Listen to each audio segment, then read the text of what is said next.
સતગુરુદેવ કી જય.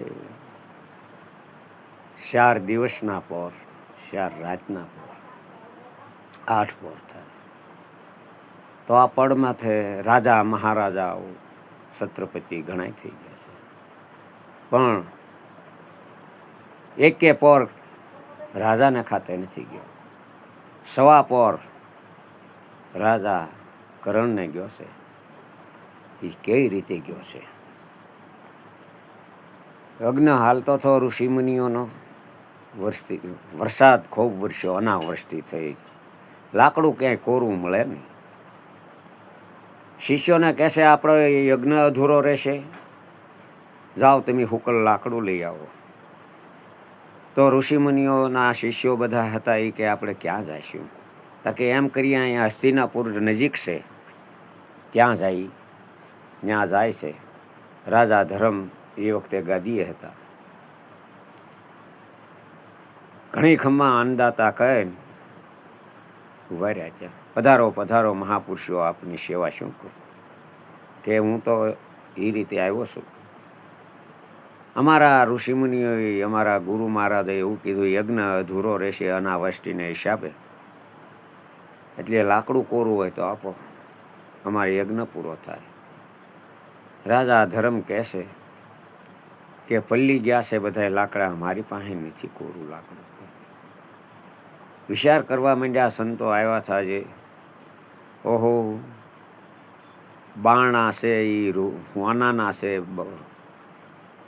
રૂપાની બારહાકું, અરે મોટી આશ લઈને આવ્યા હતા, છતાં અહીંયા કાંઈ મળ્યું નહીં, કાંઈ નથી કોરું. અમારે તે રસોઈ બનાવવા લાકડા કોરા કાંઈ નથી. પ્રભુ નકર હું તો આપે. નિરાશ થઈ ગયા. એ તો હાલવા માંડ્યા કે હવે ક્યાં જાઉં? કે હાલો હજી રાજા કરણને ત્યાં જાય, મહાદાનેશ્વરી છે, જઈને ન્યા ઉભા રહે છે. સીતારામ સીતારામ મનમાં બોલતા જાય છે, પરમાત્માનું સ્મરણ કરતા કે ગુરુનું કામ પૂરું કરવું છે, ઋષિમુનિઓનું યજ્ઞ અધૂરો છે ને આપણે એ કામ લીધું છે, એ પૂરું કરવું છે. તો રાજા કરણને મગજમાં લઈને ત્યાં જાય છે. રાજા કરણને ઘેરે જાય. આવો આવો આવો. સંતોને આસન આપી દીધું, પાણી પાયું, આગતા સ્વાદકા જે સ્વાગત કરવાનું હતું એ કરીને, બોલો પ્રભુ મારી પાસે આવવાનું કારણ શું? સેવા હોય કયો? તાર કે સેવા છે તે જ આવ્યો છું. આવ્યા છીએ એમ સારે સંતો. તો કે શું છે સેવા? કે અમારા ઋષિમુનિઓ, અમારા ગુરુ મહારાજ, યજ્ઞ અધૂરો છે, કોઈ સૂકું લાકડું હોય તો આપો.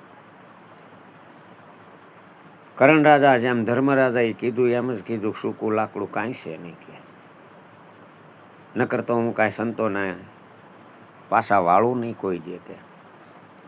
કે રાજા કરણની હારી જે રહેવાવાળા હતા, તમારે દેવું હોય તો ઘણું છે. કે તાર કે સિંધાડે આપી દઉં. કે તાર કે આ ઘોડાહાર છે એ હુકલ લાકડાની છે એ આપી દો. કે તો એને કહેવાથી ઘોડાહાર કે લઈ જાઓ, જાઓ તમારે લાકડું અમારી જોતું હોય એટલું લઈ જાઓ અને યજ્ઞ પૂરો કરો. તો આમાં સમજવાનું એ છે કે હારી જે હતા એને ખ્યાલ આવ્યો. આપણે અમુક કાંઈક વાત ન માનતા હોય કે આને બેઠક કોની છે એમ થાય. એટલે 8 પોર 66 ઘડી લગા રહે એક તાર, પલકભર વિસરે નહીં તો માનું સાસા વૈરાગ. એ રાજા કરણને આશીર્વાદ દેશે. સૂકું લાકડું લઈ આશ્રમે જાય. લ્યો પ્રભુ, ઋષિ મુનિ અને ગુરુને પગે લાગ્યા, આપનો યજ્ઞ પૂરો કરો. બધું કામ પૂરું થયું. તાર કે તમે આ લાકડું લાવ્યા હતા ક્યાંથી? તાર કે ધર્મરાજા ત્યાં ગયા, ન્યા ન મળ્યું. પછી રાજા કરણ પાસે ગયા, એની આપ્યું. ધન છે અને સમાધિ ચડાવીને જોયું તો ઓહો મહાપુરુષ છે આ. ઋષિ મુનિએ આશીર્વાદ આપ્યો કે જાઓ 1.25 પોર દી કોઈ પણ સત્કાર્ય થશે, પુણ્યદાન કરશે, 10% રાજા કરણને ખાતે જશે. એમ કહી એવો આશીર્વાદ આપ્યો. નકર આ પૃથ્વીના પડ માથે રાજાઓ ઘણા થયા, પણ 1 પોર રાજાને ખાતે ગયો નથી. આ મારા મતિ પ્રમાણે મેં વર્ણન કર્યું છે. ભૂલ રહેતી હોય તો માફ કરજો. અને એક જ્ઞાનવાણી ગાવશો અને આપ સૌને જીવ માતરને 18 વર્ણને લાગુ પડે એવી છે. બરાબર ધ્યાન દઈને સાંભળજો પ્રેમી મિત્રો, સંતો, ભક્તો. બોલો સત ગુરુદેવ કી જય. પ્રથમ નમો સત ગુરુદેવને, અને જેની આપ્યું નિજ જ્ઞાન. જ્ઞાને ગોવિંદે ઓળખ્યા, ટળ્યું દેહ તણું અભિમાન. હે જી ધુંજાળોની દેવા તેની કરવી મારે સેવા. જ્યારે સરસ્વતી થયા સહાય ત્યારે જ્ઞાનવાણી ગાય. અલા ગઢપણ નહોતું ધાર્યું તું ન કરતો કોઈનું વાર્યું. જોવાની માનવ જોયું તારું રતનિયમું લખોયું. હે તે હરી નવ જાણ્યા બીજા મિથ્યા રસ માણ્યા નવ. સેવા સંત કે સાધુ મનતો બીજે પંપાળે બાંધ્યું. શબ્દ શીખ્યો નહીં કંઈ સાખી રહ્યો રુદામાં મેલ રાખી.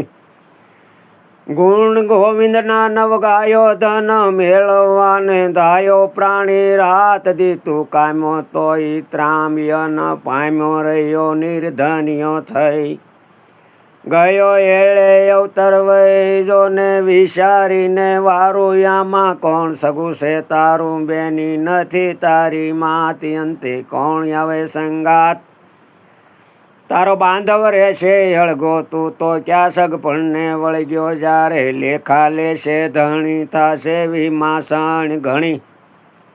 એમાં નથી તારી તરિયા તે કેમ યવળાયું ધમ કર્યા. જ્યારે જમ દેશે માર ત્યારે કોની સડશે વાર. માટે પાળ બાંધો પેલી સણાવો ગઢકોઠા ને ડેલી રાખો. ધરમ ના સળીદાર પછી જમના શિયા ભાર. કાળ ક્રોધ ને લઈ વારો મોહ મમતા ને મારો. જેને લોભ શકે ન લઈ તેની સર્વે ચિંતા ગઈ. જેણે ધણી કીધા વાસી તો જેણે ધણી કીધા વાસી એને કોણ કેનારું ખસ. જેને હૃદય ઉગ્યા રવિ એ તો કહેવાણા છે કવિ. જેને આપે કાંઈ થાય તો ગુણ ગોવિંદના ગાય. જેને ગંગા આવી ગોળે બીજા નિર્સિદ્ધને ડોળે. જેની વર્તી આવી ખામે એ તો પદ પ્રભુનું પામે. જેને મળ્યા ગુરુ હરિ માને ઉદર નાવે ફરી. કુડું કુટુંબને પરિવાર જૂઠું જાણો યા ઘર બાર. જાણો વિવેક વિચાર ટળે જન્મ મરણ અવતાર. જોતા જોતા આવશે જરા પછી પ્રભુ રહેશે પરા. કેશ મટી જશે કાળા ચારે કર્મા લેશે માળા. એને એ જ રહ્યું છે કામ બીજે રાજી નથી રામ. બાજી હાથમાંથી જશે પ્રાણી. બાજી હાથમાંથી જશે પ્રાણી. પસ્તાવો થશે ઘણી કરતો દગા ગાતું કાતું. બાંજ કરમનું ભાતું હિંડે હીણા કર્મ કરતો નથી. નાથથી તું ડરતો ધર્મ કરતો નથી. રતી તારી કોણ થાશે ગતિ. દિલમાં દયા નથી દાગ આગળ થાવું પડશે રાખ. તું ને વિગતે વિગતે કહ્યું તારું કેમ ફૂટી ગયું હૈયું.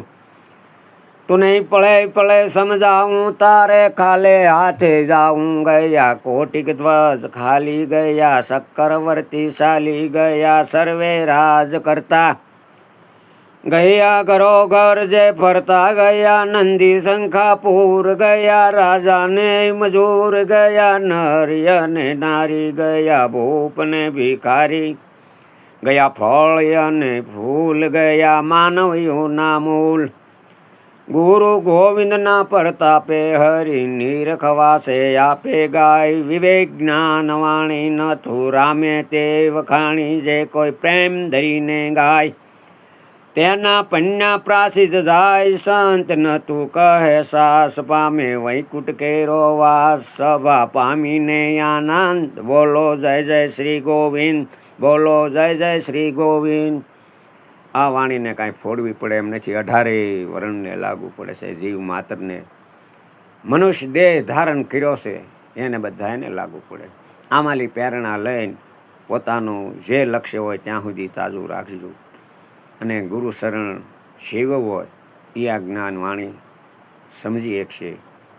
કારણ કે એમાં બધાય ખુલાસા આપેલા છે. પરમાત્મા સૌનું કલ્યાણ કરે, જીવ માત્રની ઈચ્છા પૂરી કરે અને ભક્તિમાં આગળ વધો એવી મારી પ્રાર્થના પરમાત્મા પાસે છે. જીવનું કલ્યાણ થાયજો, આખા બ્રહ્માંડનું કલ્યાણ થાયજો, જીવ માત્રનું કલ્યાણ થાયજો. બોલો સત ગુરુદેવ કી જય.